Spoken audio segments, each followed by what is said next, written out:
The birthday cake mocked me with its flickering candles as the bank notification flashed across my phone, $0. The air in the room seemed to thicken, pressing against my lungs, stealing my breath. My parents stood there, arms crossed, their faces etched with a smug satisfaction that twisted my stomach into knots. They had emptied my account, every single penny of the $2.9 million I'd painstakingly saved over the last decade, gone in a digital blink, and they had the audacity to tell me it was for my own good, that I would have just wasted it anyway. If you've ever felt betrayed by your own family, especially by your mother and father, subscribe now to hear how Jennifer turned the tables on those who thought they could steal her future. My 29th birthday had started like any other, a quiet brunch with my parents at their insistence. I should have known something was off. They were uncharacteristically doting, praising my work ethic, marveling at my financial success. I'd always been the responsible one, the planner, meticulously saving and investing, while my younger sister, Emily, lived a more carefree existence, flitting from one passion project to another. Emily was their golden child, the one they constantly worried about, the one they felt needed protecting from the harsh realities of the world. I loved my sister, but their blatant favoritism had always been a dull ache in the background of our relationship. Still, I never imagined they were capable of such a devastating act. The money wasn't just numbers on a screen, it represented years of sacrifice, countless hours of overtime, foregoing vacations, and saying no to myself time and time again. It was supposed to be my safety net, my future, the foundation upon which I would build my dreams. Now, it was gone, stolen by the very people who were supposed to love and protect me. Jennifer sat there, numb, as they launched into a self-justifying monologue about Emily's latest business venture, a risky startup that, in their eyes, held the key to her happiness. They needed to give her a boost, they said, and they knew I would understand. After all, I was already successful, I didn't need the money as much as Emily did. The hypocrisy was staggering. I remember the drive home that day, the sun a blinding insult to my despair. I replayed their words in my head, searching for a hidden meaning, a glimmer of remorse, anything that could soften the blow. But there was nothing, only a cold, calculated certainty that they had done the right thing. I felt a profound sense of isolation, as if I were adrift in a sea of betrayal, with no land in sight. That night, I barely slept. Every time I closed my eyes, I saw the smug look on their faces, heard their dismissive words echoing in my ears. The anger began to simmer, a slow burn that threatened to consume me. But beneath the anger, a strange sense of calm began to settle. I knew I couldn't let them get away with this. I wouldn't let them destroy my future. I would make them regret the day they crossed me. I started making a plan. The days that followed were a blur of forced smiles and hollow conversations. I acted as if nothing had happened, attending family dinners, listening to their endless updates on Emily's startup, all the while carefully observing them, gathering information, searching for their weaknesses. They seemed to bask in their victory, confident that they had silenced any potential dissent. They underestimated me. They thought Jennifer was defeated. They were so very wrong. I started documenting everything, every conversation, every transaction, every lie. I knew I needed proof, irrefutable evidence that would expose their deceit. I knew what I had to do. The person I trusted most was one of them. It was my uncle, my mother's brother, a seemingly harmless and jovial man who had always been a fixture in our family gatherings. He was the one who unknowingly gave me the information I needed. During a casual conversation about their generosity towards Emily, he let slip a detail about the account they had drained, a detail that confirmed my suspicions and solidified my plan.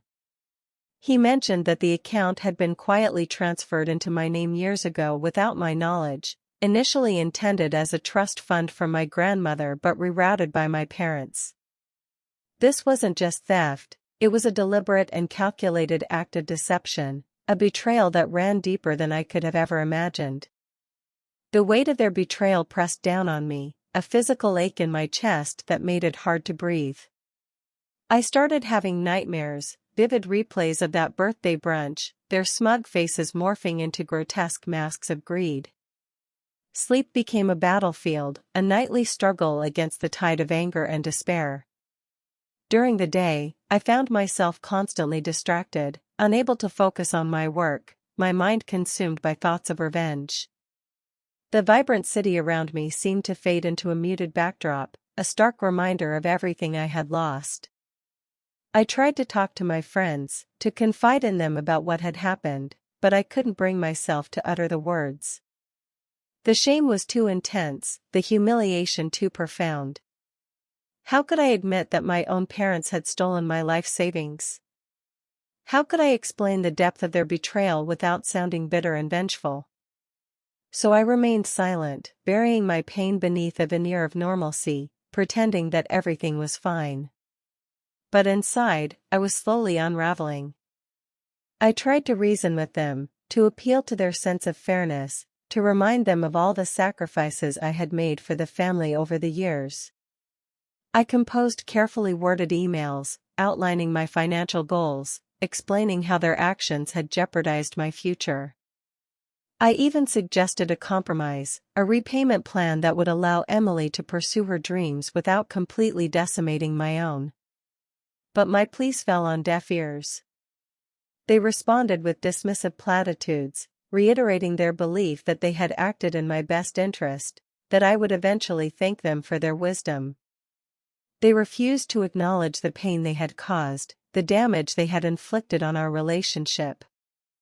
Their arrogance was infuriating, their self-righteousness unbearable.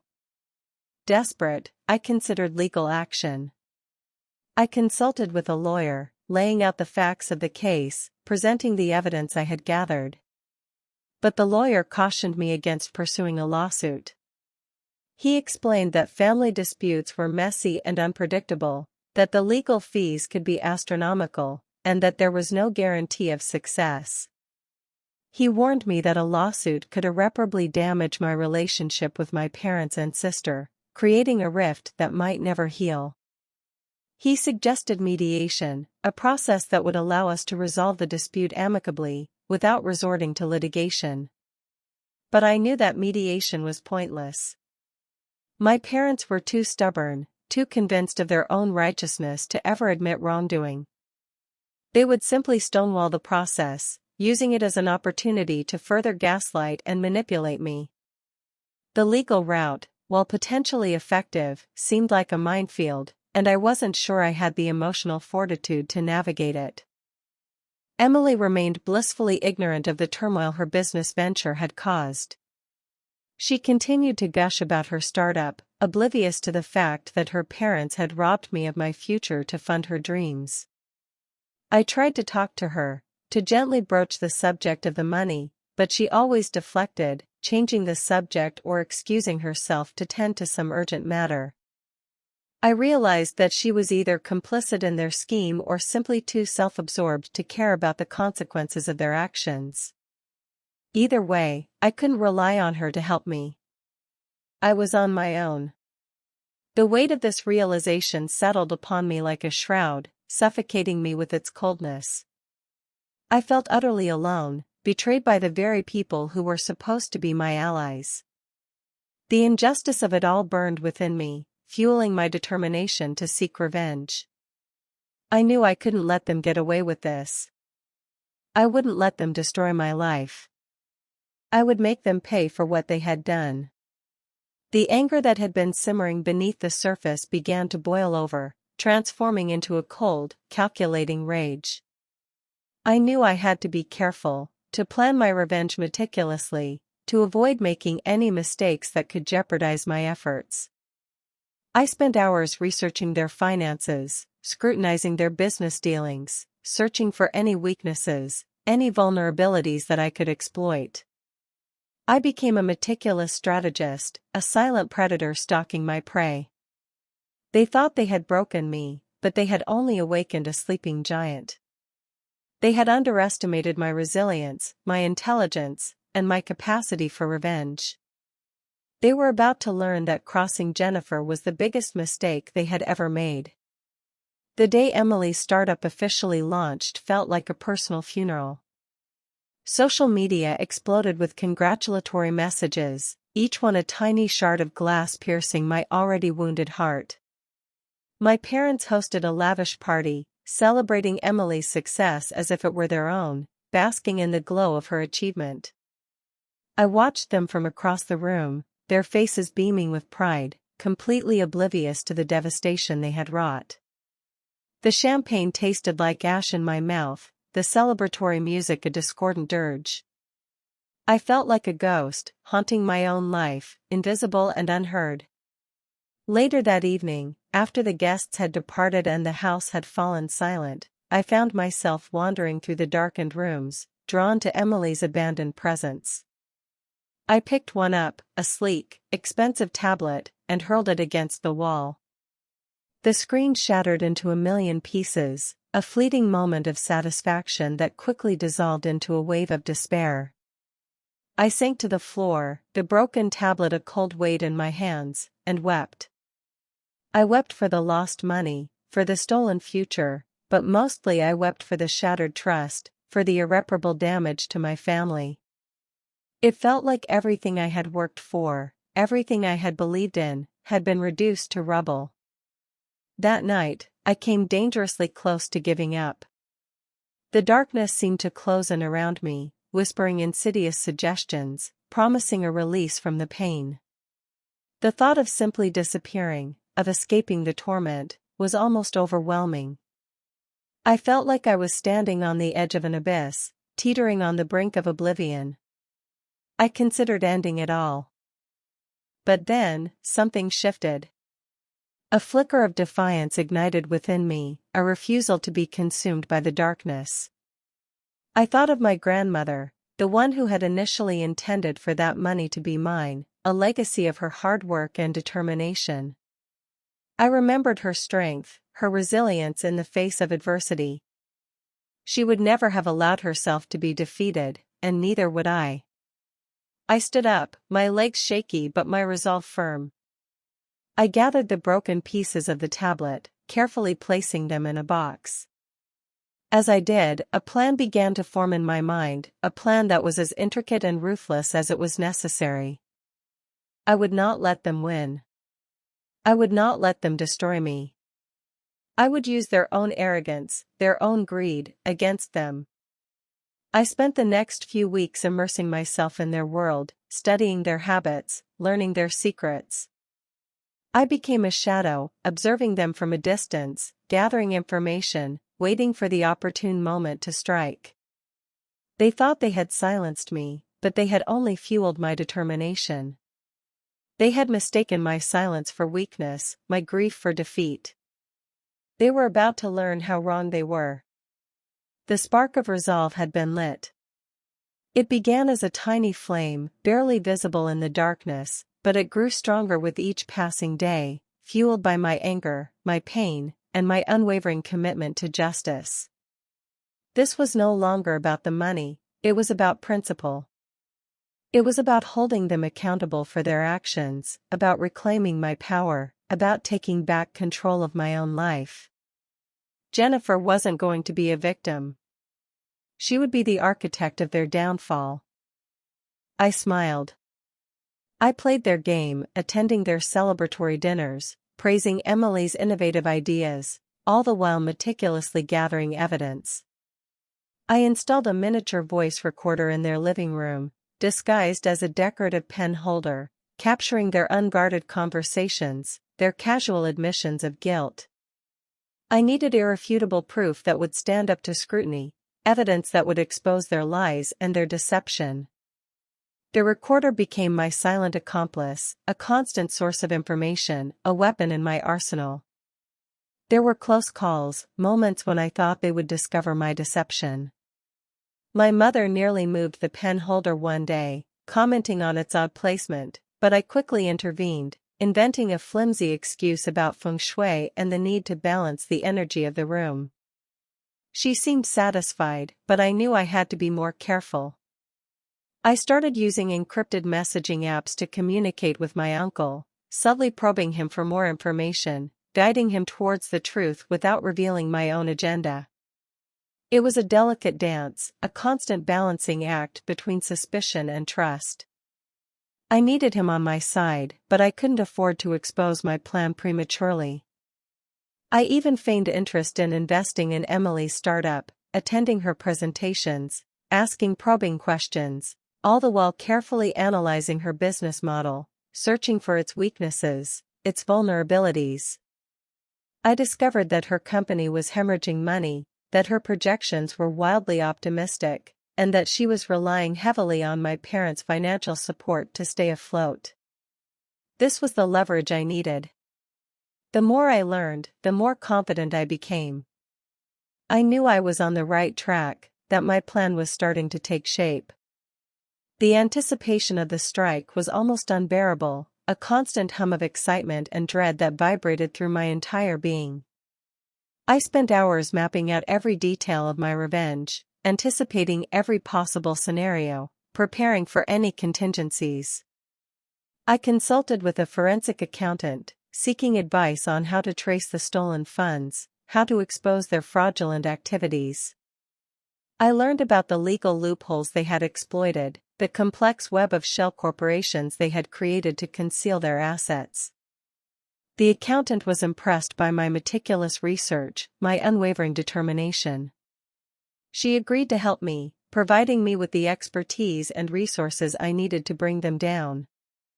One evening, while helping my mother organize her files, I stumbled upon a hidden folder labeled Family Matters.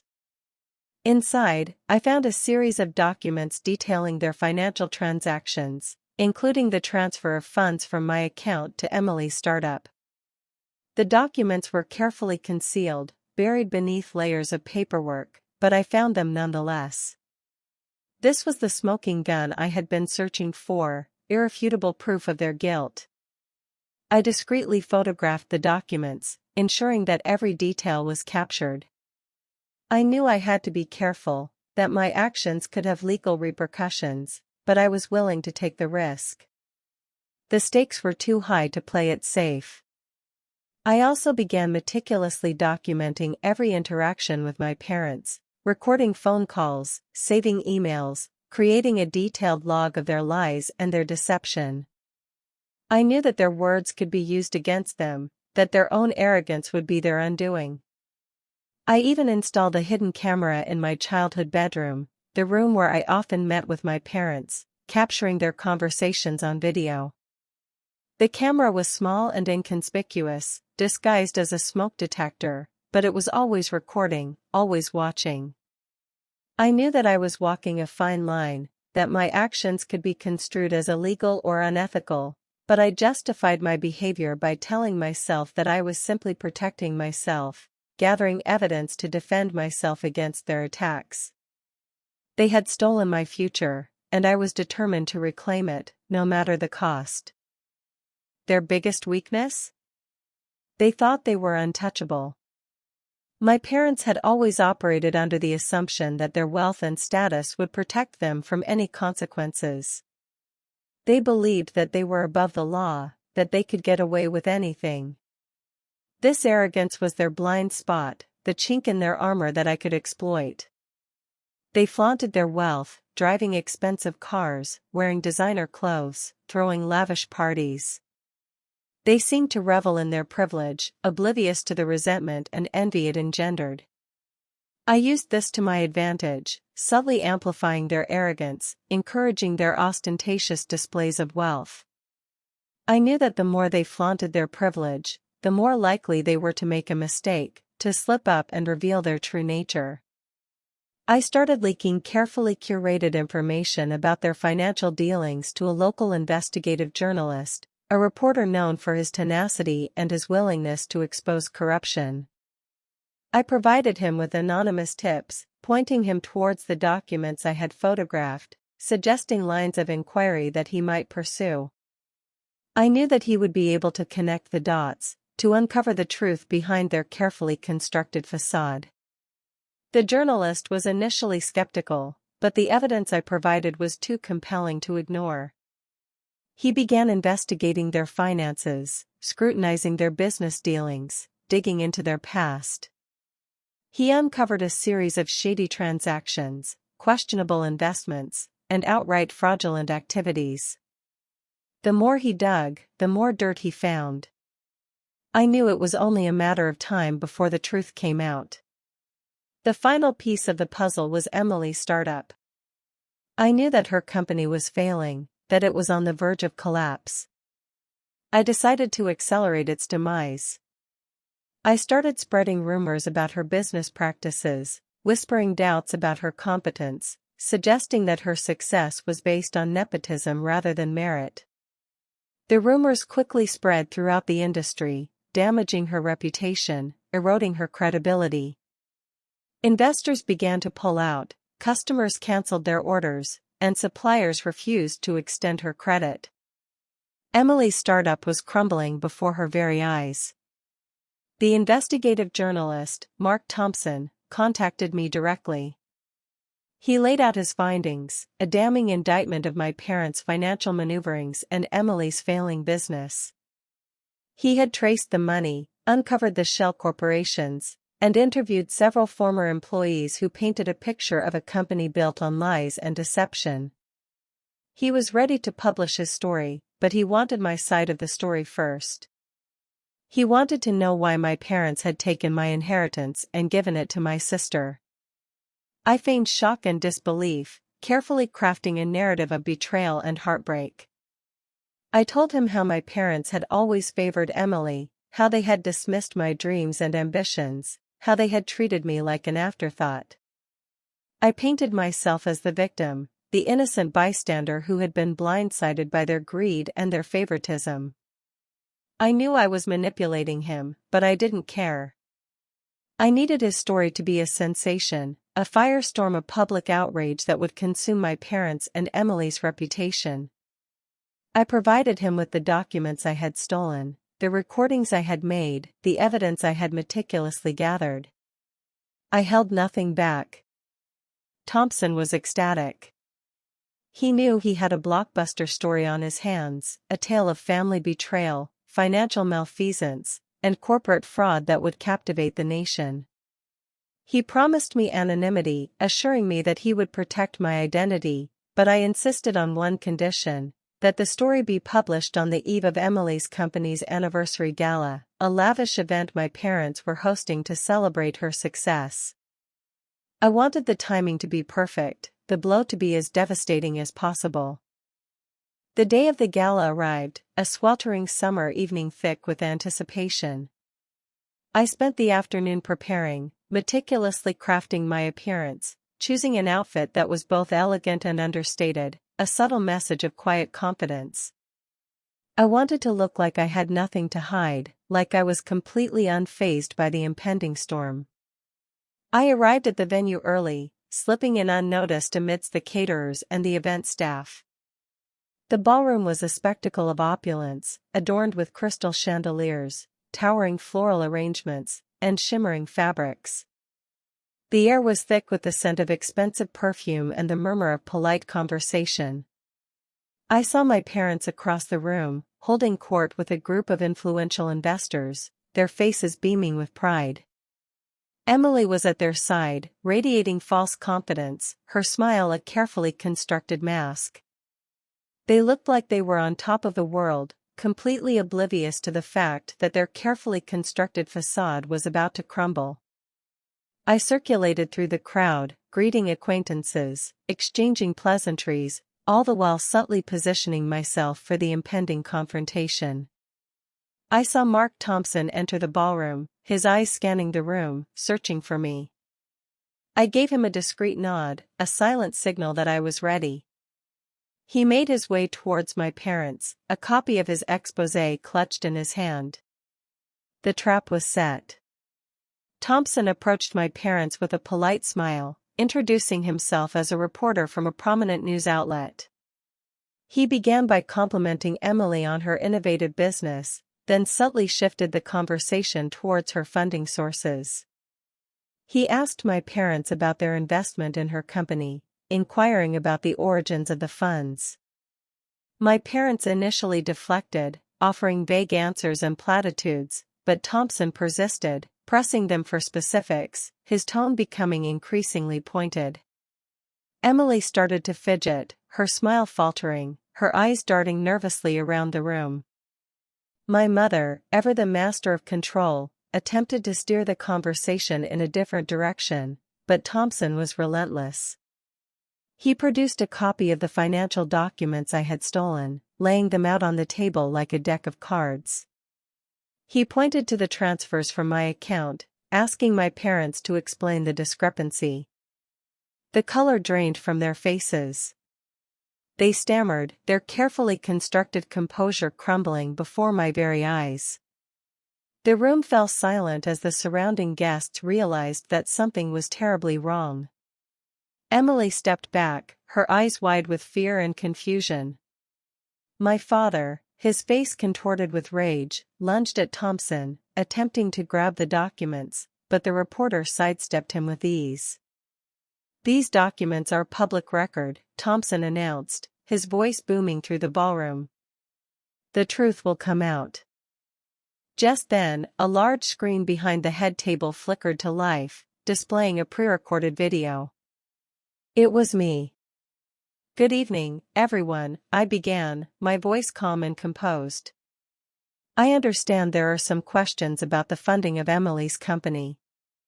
The video cut to a montage of evidence, the financial documents, the recorded conversations, the hidden camera footage. The truth, meticulously documented and irrefutably proven, played out for everyone to see. My parents' faces were masks of horror and disbelief. Emily burst into tears. The room erupted in chaos. Guests began to whisper, point, and gasp. Investors rushed for the exits. The anniversary gala, the celebration of Emily's success, had become a public spectacle of shame and disgrace. As the video played, I calmly walked towards my parents, my eyes fixed on their faces. When I reached them, I stopped, my expression devoid of emotion. "You wanted a show?" I asked, my voice barely a whisper. "Here it is." And with that, I turned and walked away, leaving them to face the consequences of their actions. The last thing I saw was my father collapsing into a chair, his face buried in his hands, and my mother screaming my name, a sound that echoed through the now empty ballroom. The storm had arrived. The aftermath was swift and brutal. The next morning, the news broke nationwide. Mark Thompson's exposé went viral, dominating every news cycle, every social media platform. The headline screamed, "Family fortune turns foul, local heiress exposes parents' financial treachery." The article detailed every aspect of their scheme, from the siphoning of my inheritance to the fraudulent projections of Emily's failing startup. The public was outraged. My parents, once pillars of the community, were now pariahs, their names synonymous with greed and deceit. Their reputation, meticulously crafted over decades, was gone in an instant. The call started immediately. First, from the investors pulling out of Emily's venture, the life support ripped away as her company began its death spiral. Then came the lawsuits. Former employees, suppliers, and disgruntled customers lined up to file claims, alleging fraud, misrepresentation, and breach of contract. Emily's company, already teetering on the brink, collapsed entirely, leaving her bankrupt and disgraced. The authorities launched investigations into my parents' finances, scrutinizing every transaction, every investment. They uncovered a labyrinth of offshore accounts and shell corporations, a complex web of deceit designed to hide their ill-gotten gains. The charges were severe: fraud, embezzlement, and tax evasion. My parents' assets were frozen, their accounts seized. Their lavish lifestyle, once a symbol of their success, was abruptly brought to a halt. The expensive cars were repossessed, the designer clothes were sold off, and the lavish parties became a distant memory. They were forced to sell their mansion, a humiliating descent from the heights of luxury to the depths of despair. My mother's social circle evaporated. Her friends, once eager to bask in her reflected glory, now shunned her, afraid of being tainted by her disgrace. The charity board she sat on asked her to resign. The country club revoked her membership. She was ostracized, exiled from the world she had so carefully cultivated. My father fared no better. His business associates abandoned him, his partners severed ties, and his employees jumped ship. His company, once a thriving enterprise, crumbled under the weight of scandal. He lost everything, his wealth, his status, and his reputation. Even my uncle, initially skeptical, finally understood the truth.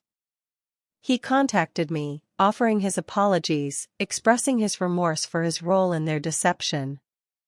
He admitted that he had suspected something was amiss, but he had been too afraid to speak out, too reliant on my parents' financial support. He vowed to cooperate with the authorities, providing them with any information he had that could help their investigation. Emily tried to reach out, begging for forgiveness, pleading for a second chance. She claimed that she had been unaware of the full extent of my parents' scheme, that she had been manipulated and used. But her words rang hollow. I had seen her complicity firsthand, her willingness to turn a blind eye to their wrongdoing. I refused to respond. I cut off all contact, severing the last remaining tie between us. They had made their choice, and now they had to live with the consequences. My parents attempted to defend themselves, issuing public statements, denying the allegations, and blaming me for their downfall. They accused me of being vindictive, jealous, and ungrateful. They claimed that I had twisted the truth, fabricated evidence, and manipulated the media to destroy them. But their words fell on deaf ears. The evidence was overwhelming, the public's verdict was clear. They were guilty, and they would be held accountable. The legal proceedings dragged on for months, a grueling ordeal that tested their resolve. They hired expensive lawyers, mounted a vigorous defense, but the evidence against them was too strong. They were eventually convicted on multiple counts of fraud, embezzlement, and tax evasion. The judge handed down a harsh sentence, years in prison, followed by hefty fines and restitution payments. They were stripped of their assets, their freedom, and their dignity. They had lost everything. I watched it all unfold from a distance, my heart filled with a mixture of satisfaction and sadness. I had achieved my goal. I had exposed their lies, reclaimed my inheritance, and brought them to justice. But the victory felt hollow.